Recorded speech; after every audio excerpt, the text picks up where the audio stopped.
जय हिंद दोस्तों, नमस्कार। बात कर लेते हैं आज के दिन भर की सारी बड़ी खबरों की, जहां सबसे पहले आपको बताएंगे चौंका देने वाली खबर। ईरानी हमलों से भड़क गया सऊदी अरबिया, कहा अब तुमको नहीं छोड़ेंगे। जी हां, ईरान को दे दी सऊदी अरब ने बड़ी धमकी। सुनते ही थर्रा गया पाकिस्तान। दोस्तों, उड़ गई शहबाज शरीफ और मुनीर की नींदें। क्या अब ना चाहते हुए भी जंग में कूदना पड़ेगा पाकिस्तान को? बताएंगे बहुत बड़ी और इंटरेस्टिंग खबर। दोस्तों, कैसे शहबाज का बन गया मुंह। इतना ही नहीं दोस्तों, ईरान के घातक हमलों से भड़क गए इस्लामिक देश। 12 देशों ने मिलकर दे दी तेहरान को बड़ी चेतावनी। क्या मानेगा तेहरान? तो वहीं दोस्तों, आनन फानन में यूएई के विदेश मंत्री ने जयशंकर जी को मिला दिया फोन। उधर प्रधानमंत्री मोदी जी ने भी फ्रांस, ओमान समेत कई देशों के नेताओं से की बात। मिडिल ईस्ट के हालात पर चर्चा। बताएंगे भारत किस जुर्रत में लगा हुआ है। दोस्तों, साथ ही साथ आपको बताएंगे ईरान में मारे गए अधिकारियों के बाद क्या अब अमेरिकी टॉप अधिकारियों की बारी? क्या अब वो भी मारे जाएंगे? बताएंगे अमेरिका के टॉप लीडर टारगेट पर। जी हां, जिस आर्मी बेस में विदेश मंत्री रूबियो, रक्षा मंत्री हेगसेथ थे मौजूद, वहीं पर आ गया ड्रोन। दोस्तों, बताएंगे क्या हुआ।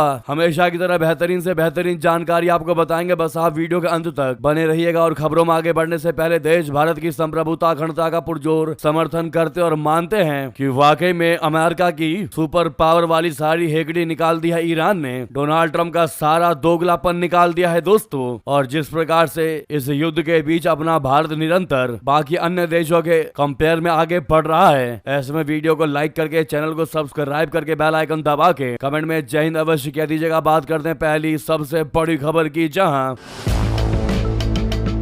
दोस्तों ईरानी हमलों से भड़क उठा है अब सऊदी अरबिया। अब तक था चुप, लेकिन अब दिया बड़ी धमकी, कह दिया छोड़ेंगे नहीं तुमको। सऊदी के बस इतने कहने मात्र से ही पाकिस्तान में मच गई खलबली। ईरान की सैन्य स्थापना ने खाड़ी क्षेत्र में तनाव को और ज्यादा भड़का दिया है। दोस्तों, इस्लामिक रेवोल्यूशनरी गार्ड कोर बोले तो IRGC के नौसेना प्रमुख अली रेजा तंगजीरी ने सऊदी अरब, यूएई और कतर के प्रमुख तेल गैस इंफ्रास्ट्रक्चर के लिए दुर्लभ सार्वजनिक निकासी चेतावनी जारी की। उन्होंने नागरिकों और कामगारों को तुरंत इन औद्योगिक साइटों से हटने को कहा है ताकि उनकी सुरक्षा सुनिश्चित हो सके। एक्स पर पोस्ट करते हुए तंगसीरी ने चेतावनी दी है कि ईरान की टारगेट लिस्ट अपडेट हो चुकी है और अमेरिका से जुड़ी तेल सुविधाओं को अब अमेरिकी सैन्य ठिकानों के बराबर माना जाएगा। ये कदम साफ संकेत देता है कि अब व्यावसायिक ऊर्जा संपत्तियां भी युद्ध के निशाने बन गई हैं। इसके जवाब में सऊदी अरबिया पूरी तरीके से भड़क गया। दोस्तों, सऊदी विदेश मंत्री प्रिंस फैसल बिन फरहान अल सऊद ने क्षेत्रीय मंत्रियों की बैठक में ईरान पर डायरेक्ट हमला बोलते हुए कह दिया कि खाड़ी देशों पर हमले रोकना अब उनकी पहली प्राथमिकता है। उन्होंने ईरान पर भड़कते हुए कहा कि ये हमले ब्लैकमेल का स्पष्ट प्रयास है और सऊदी अरबिया पड़ोसी देशों पर हमले बिल्कुल भी सहन नहीं करेगा। प्रिंस फैसल ने साफ साफ चेतावनी दे दी है कि मेरा ध्यान अब सिर्फ और सिर्फ अपने देश और उन पड़ोसी देशों पर हो रहे हमलों को रोकने पर है जो इस संघर्ष में शामिल नहीं है। जी हाँ, उन्होंने कहा है कि सऊदी अरबिया राजनीतिक, आर्थिक, कूटनीतिक हर माध्यम का इस्तेमाल करेगा, लेकिन अगर आवश्यकता पड़ी तो सैन्य कार्रवाई का अधिकार भी सुरक्षित रखेगा। सऊदी विदेश मंत्री ने साफ तौर पर कह दिया है कि ईरान अपने पड़ोसियों से बातचीत में विश्वास नहीं करता, बल्कि उन्हें दबाव में डालने का पूरा प्रयास करता है। उन्होंने जोर देकर कहा है कि ये रणनीति नाकाम हो जाएगी। जी हां दोस्तों, आपको बता दें, इसमें सबसे गंभीर बात यह रही कि प्रिंस फैसल ने ईरान पर भरोसे का पूरी तरह टूटना घोषित कर दिया। उन्होंने कहा कि ईरान के पड़ोसी देशों पर हमले पूर्व योजनाबद्ध थे, ऐसे में जो थोड़ा बहुत विश्वास भी बचा हुआ था अब वो भी पूर्ण रूप से चूर चूर हो गया है। उन्होंने उम्मीद जताई है कि तेहरान इस बैठक का संदेश समझेगा, इस पर पुनर्विचार करेगा, हमले रोकेगा। अगर ऐसा नहीं किया तो हम भी तेहरान को बर्बाद कर देंगे। लेकिन अब आपको बताते हैं असली खेला। दोस्तों,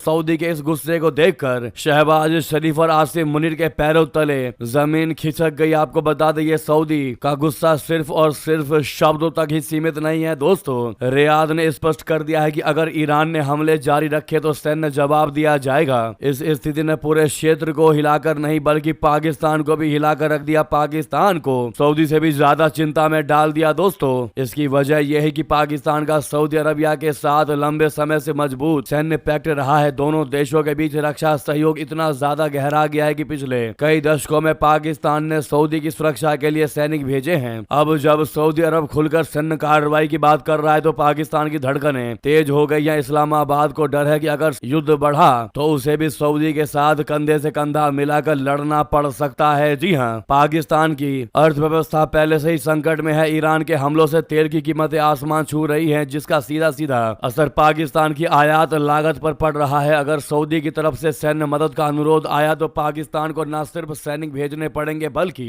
अपने संसाधनों को भी युद्ध में झोंकना होगा। पाकिस्तानी सेना के रिटायर्ड अधिकारियों का कहना है कि सऊदी पैक्ट हमारा सम्मान है, लेकिन इस वक्त ईरान से 2 मोर्चों पर लड़ना पाकिस्तान के लिए घातक साबित हो सकता है। वहीं ईरानी विदेश मंत्री अरागची ने भी पाकिस्तान से बात की है तो दबाव ईरान की ओर से भी है। पाकिस्तान के लिए ये दोधारी तलवार बन गया है। ये एक तरफ सऊदी के साथ वफादारी, दूसरी तरफ घरेलू आर्थिक संकट और ईरान से सीधा टकराव का खतरा। अब सवाल यह है कि ना चाहते हुए भी क्या पाकिस्तान इस जंग में कूदेगा, क्या सऊदी का साथ देगा। आपको बता दें दोस्तों कि पाकिस्तान ना चाहते हुए भी इस बौखलाए सऊदी का साथ देना ही उसको पड़ेगा, क्योंकि उसके साथ सुरक्षा पैक्ट के माध्यम से बंध गया है पाकिस्तान। इस बात की आशंका अब बढ़ गई है कि यदि सऊदी अरबिया युद्ध में उतरता है तो पाकिस्तान को 100% शामिल होना पड़ेगा। दोनों देशों के बीच मौजूद रक्षा समझौता उसको इसके लिए मजबूर कर सकता है। आपको बता दें दोस्तों, बुधवार को ही यानी कल ही तुर्की, यूएई, कतर समेत 1 दर्जन देशों के विदेश मंत्री रियाद के एक होटल में जुटे थे, जहां से ईरान के घातक हमलों से भड़कते हुए इन इस्लामिक देशों ने, सऊदीया ने, पाकिस्तान ने समेत 12 बड़े देशों ने बड़ी चेतावनी दे दी। इस बैठक के बाद 12 इस्लामिक देशों की तरफ से ईरान को तत्काल हमले बंद करने को कहा गया। बयान के अनुसार 12 मुस्लिम देशों के विदेश मंत्रियों ने इस बात पर जोर दिया कि ईरान को सुरक्षा परिषद के प्रस्ताव 2817 यानी 2026 का पालन करना चाहिए। इस प्रस्ताव में सभी हमलों को तत्काल बंद करने, पड़ोसी देशों के खिलाफ किसी भी उकसावे वाली कार्रवाई या धमकियों का बिना किसी शर्त के बंद करने और अरब देशों में अपने मिलिशिया को समर्थन, फंडिंग और हथियार देना बंद करने की मांग की गई है। इस बयान में कहा गया है कि ईरान ऐसा अपने लक्ष्यों को पूरा करने के लिए और इन देशों के हितों के खिलाफ कर रहा है। दोस्तों, ये सारे मुस्लिम देश मिलकर ईरान को धमकी तो दे रहे हैं, लेकिन अगर बात इनकी इंडिविजुअली की करे तो ये आपस में ही कहीं ना कहीं मनमुटाव रखते हैं। आप ऐसा बिल्कुल भी नहीं मान सकते हैं कि ये कभी एक साथ आएंगे और ईरान पर अटैक कर देंगे।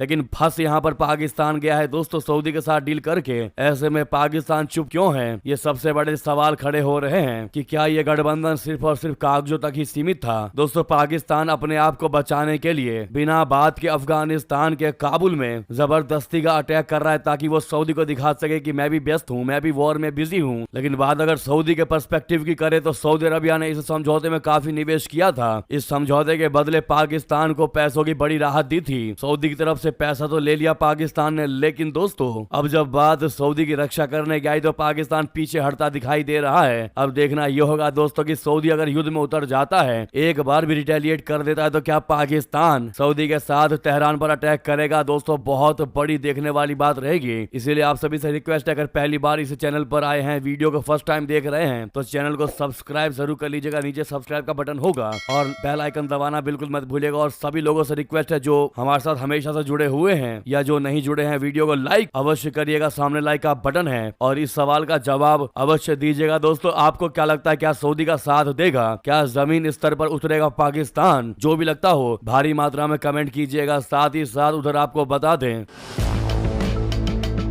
यूएई के विदेश मंत्री ने जयशंकर जी को मिलाया फोन। क्या हुई बातचीत? दरअसल संयुक्त अरब अमीरात यूएई के उप प्रधानमंत्री और विदेश मंत्री शेख अब्दुल्ला बिन जायद अल नहयान ने भारत के विदेश मंत्री डॉक्टर जयशंकर जी सहित कई विदेश मंत्रियों से फोन पर बातचीत की। इस बातचीत का मकसद ईरान द्वारा यूएई और इस क्षेत्र के कई अन्य देशों को निशाना बनाकर किए जा रहे लगातार बिना किसी उकसावे के और मिसाइल हमलों के मद्देनजर क्षेत्र में हो रहे ताजा घटनाक्रम पर चर्चा करना था। संयुक्त अरब अमीरात के विदेश मंत्रालय के बयान के अनुसार अब्दुल्ला बिन जायद ने क्षेत्रीय घटनाक्रमों पर चर्चा के लिए विदेश मंत्रियों और अधिकारियों के साथ फोन पर बातचीत की। यूएई के उप प्रधानमंत्री और विदेश मंत्री शेख अब्दुल्ला बिन जायद अल नहयान ने कई विदेश मंत्रियों और अधिकारियों के साथ फोन पर बातचीत की। शेख अब्दुल्ला बिन जायद अल नहयान और अन्य मंत्रियों व अधिकारियों ने इन बिना किसी उकसावे के और मिसाइल हमलों की कड़ी निंदा की। उन्होंने इस बात पर जोर दिया है कि ये हमले अंतर्राष्ट्रीय कानून और संयुक्त राष्ट्र चार्टर का घोर उल्लंघन है और यही बात उन्होंने हर किसी विदेश मंत्री को बताने का पूरा प्रयास किया। उधर बात करते हैं, प्रधानमंत्री नरेंद्र मोदी जी ने भी लगे हाथों फ्रांस, ओमान समेत कई देशों के नेताओं से बातचीत की, मिडिल ईस्ट के हालात पर चर्चा की। दरअसल मिडिल ईस्ट में जंग के बीच प्रधानमंत्री नरेंद्र मोदी जी ने ओमान, फ्रांस और मलेशिया के नेताओं के साथ बातचीत की। बातचीत के दौरान पीएम मोदी जी ने कूटनीति और क्षेत्रीय स्थिरता के लिए भारत की प्रतिबद्धता को दोहराया। प्रधानमंत्री मोदी जी ने ओमान के सुल्तान हैथम बिन तारिक के साथ बातचीत की। बातचीत के बाद सोशल साइट साइट एक्स पर मोदी जी ने लिखा कि मेरे भाई सुल्तान हैतम बिन तारिक के साथ बहुत अच्छी बातचीत हुई और ओमान के लोगों को ईद की एडवांस में बधाई दी। उन्होंने लिखा कि हम इस बात पर सहमत हुए हैं कि तनाव कम करने और उसके बाद शांति और स्थिरता बहाल करने के लिए बातचीत और डिप्लोमेसी को प्राथमिकता देने की जरूरत है। मोदी जी ने लिखा कि ओमान की सॉवरेनिटी और टेरिटोरियल इंटीग्रिटी के उल्लंघन की भारत की निंदा दोहराई और भारतीय नागरिकों समेत हजारों लोगों की सुरक्षित वापसी में मदद करने के लिए ओमान की कोशिशों की तारीफ भी की। भारत और ओमान हॉर्मुज स्ट्रेट से सुरक्षित और फ्री नेविगेशन के पक्ष में है। तो वहीं फ्रांस के राष्ट्रपति इमैनुअल मैक्रोन से भी बातचीत की। प्रधानमंत्री मोदी जी ने सोशल साइट एक्स पर लिखा कि अपने प्यारे दोस्त राष्ट्रपति इमैनुअल मैक्रोन से वेस्ट एशिया के हालात पर और तनाव कम करने की आवश्यकता पर जरूरत, साथ ही बातचीत और डिप्लोमेसी पर लौटने की बातचीत की। उन्होंने लिखा कि हम इस इलाके और उससे आगे शांति और स्थिरता को आगे बढ़ाने के लिए अपना करीबी तालमेल जारी रखने की उम्मीद करते हैं। वहीं उन्होंने मलेशिया के प्रधानमंत्री अनवर इब्राहिम से भी बात की और उन्हें और मलेशिया के लोगों को हरी राया ईद उल फित्री की बधाई दी। साथ ही साथ आपको बता दें क्या अमेरिका के टॉप लीडर टारगेट पर हैं ईरान के। जिस आर्मी बेस में विदेश मंत्री रूबियो, रक्षा मंत्री हेग सेथ थे मौजूद, वहीं मंडराता दिखाई दिया ड्रोन। बता दें क्या है जानकारी। दरअसल मिडल ईस्ट युद्ध का आज 220वां दिन है। अमेरिका और इजराइल ने ईरान के सुप्रीम लीडर समेत कई टॉप नेताओं को मार डाला। ये बात आपको बहुत अच्छे से पता है। वहीं आपको बता दें ईरान लगातार भयानक रूप से बदला लेने की बात भी कह रहा है। लेकिन वहीं दोस्तों अमेरिका में उस वक्त हड़कंप मच गया जब एक आर्मी बेस के ऊपर ड्रोन मंडराता दिखाई दिया। उस वक्त बेस में विदेश मंत्री रूबियो और रक्षा मंत्री हेग सेथ मौजूद थे। इस घटना ने अमेरिका में हड़कंप की स्थिति पैदा कर दी। अमेरिका और ईरान के बीच तनाव बढ़ता जा रहा है। ट्रंप प्रशासन लगातार हालात पर सक्रिय रूप से नजर रखे हुए हैं। इसी सिलसिले में ट्रंप के 2 बड़े नेता एक आर्मी बेस पहुंचे थे, लेकिन वहां माहौल बेहद गंभीर हो गया। बेस के ऊपर अज्ञात ड्रोन का मूवमेंट दिखाई दिया। वॉशिंगटन पोस्ट की रिपोर्ट के अनुसार उस वक्त अमेरिकी विदेश मंत्री मार्को रूबियो और रक्षा मंत्री पेटे हेगसेथ उसी बेस पर मौजूद भी थे। बता दें कि मिडल ईस्ट में दोनों दिन हालात बद से बदतर होते जा रहे हैं। इसका असर पूरी दुनिया पर होने लगा है। एशियाई देशों समेत कई देशों में कच्चा तेल, एलपीजी समेत कई चीजों की आपूर्ति बाधित हो रही है। अमेरिका और इजराइल लगातार ईरान के शहरों, सैन्य ठिकानों और ऑयल फील्ड्स पर बम बरसा रहे हैं दोस्तों।